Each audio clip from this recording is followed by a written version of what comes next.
Turkish Airlines presents Business Africa.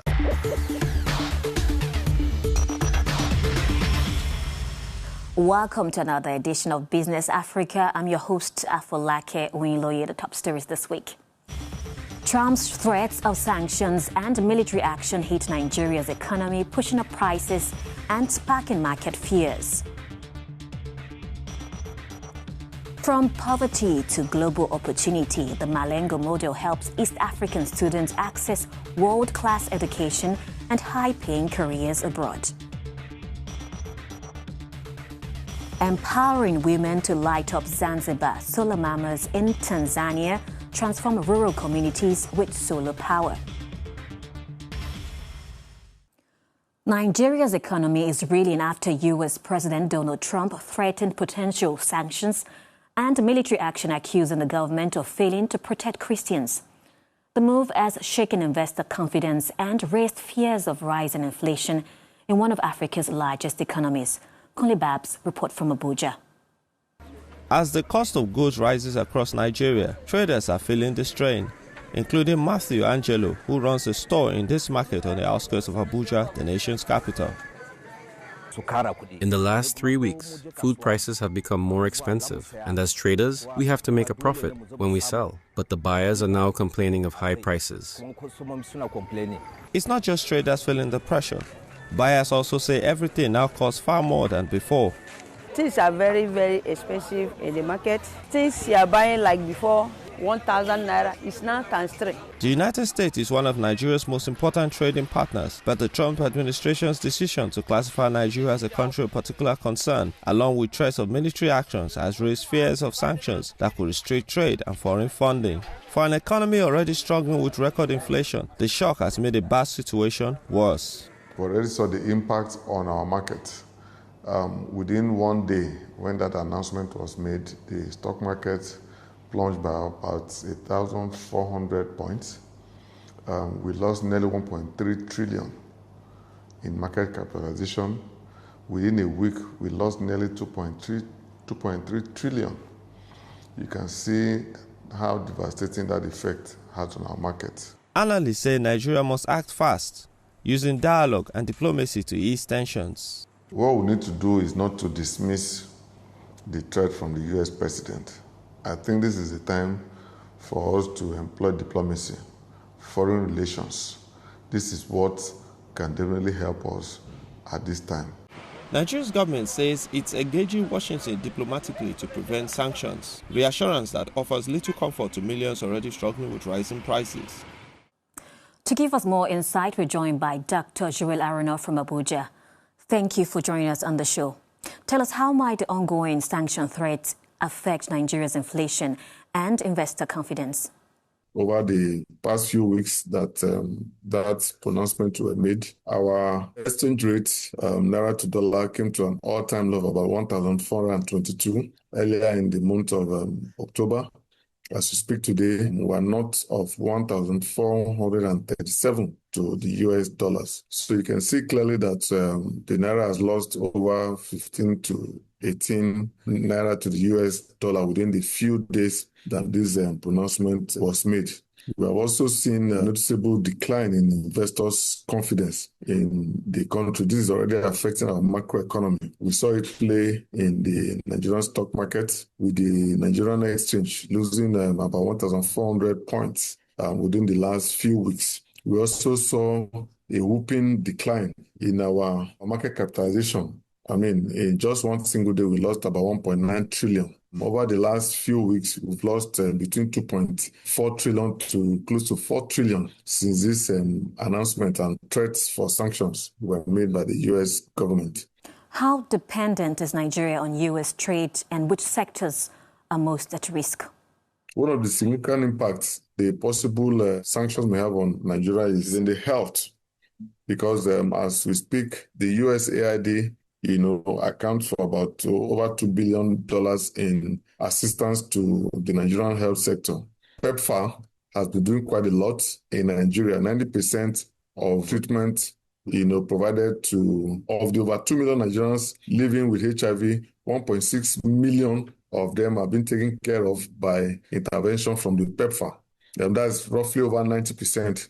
So you can imagine the kind of health crisis that Nigeria will run into if the US withhold health aids and intervention from Nigeria. So it's so critical. And as for the manufacturing end, some of those equipments that we buy from them that helps us in the manufacturing industry is also going to, significantly affect the industrialization drive and the expansion of the Nigerian economy.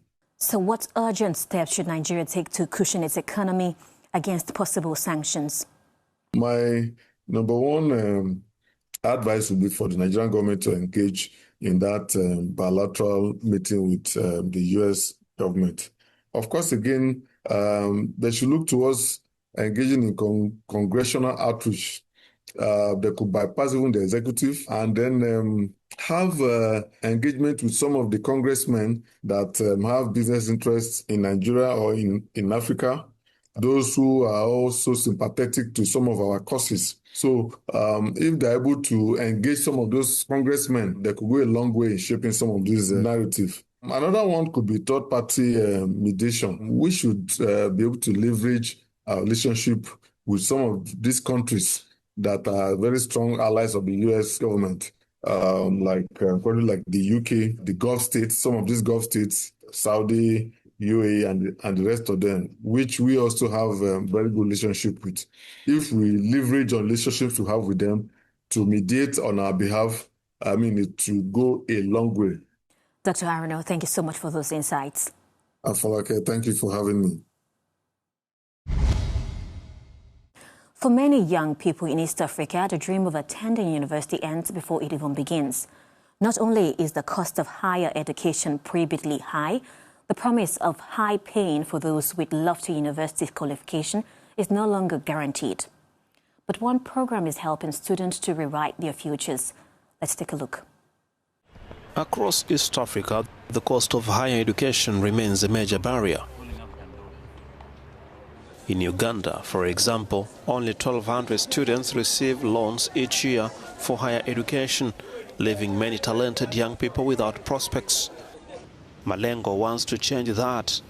The organization believes that international educational migration can be a powerful tool in the fight against poverty, and it recently secured over $12.9 million to expand opportunities for students and refugees from Kenya, Uganda, and Rwanda. Despite concerns about brain drain, Malengo's founder says the data shows the opposite. The academic evidence actually really does point in the direction of brain gain. Remittances are the most obvious ones, but then they also serve as role models, and so they motivate others back home to invest more in their own education. This empowerment is life-changing. For students whose families survive on as little as $1.40 a day before entry, Malengo facilitates university and vocational training in Germany, preparing them for graduate jobs with starting salary above £40,000 per year. The Malengo program relies on the self-sustaining income share agreement model, which provides full financial support upfront and requires zero repayment unless the scholar earns above a minimum income threshold. These repayments only kick in after the students make a high income, so we're not asking them for money if they can't afford it. It is a supportive model where each graduate's success paves the way for the next, creating a sustainable pathway out of poverty.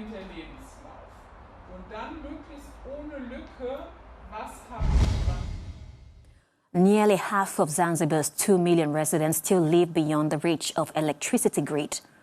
But a groundbreaking initiative is changing that by training local women as solo engineers to power homes across Tanzania's semi-autonomous archipelago. Here is more to that report. When darkness fell in rural Zanzibar, smoke-filled oil lamps were once the only source of light for Hamna Salima Nyange's family. Like half of the archipelago's 2 million people, her home wasn't connected to the electricity grid. Her 8 children studied by the dim, smoky glow. Today, that has changed thanks to solar power and a unique initiative putting women at the centre of the solution. Barefoot College International trains middle-aged women from villages that aren't electrified to become solar mamas who install and maintain home lighting systems. bringing lights to the rural communities. All the villages which were not yet connected by the grid will select women from there, will give them light. In Zanzibar alone, the programme has already brought light to more than 1,800 homes. Tata Omari Hamad, now in her 60s, remembers how daunting the work seemed at first. The tools seemed difficult to use at first, but after a short time, I managed to handle them. The shift to solar power is also improving health. Kerosene lamps, once common, cause lung problems, eye irritation, burns and house fires. Doctors say they often treat children injured by them. Despite funding cuts and resistance to women in technical roles, Barefoot College is spreading across Africa, from Madagascar to Malawi. That brings us to the end of this edition of Business Africa. Thank you for watching. For more business stories and the latest updates, stay tuned to Africa News or visit us online at africanews.com. See you soon.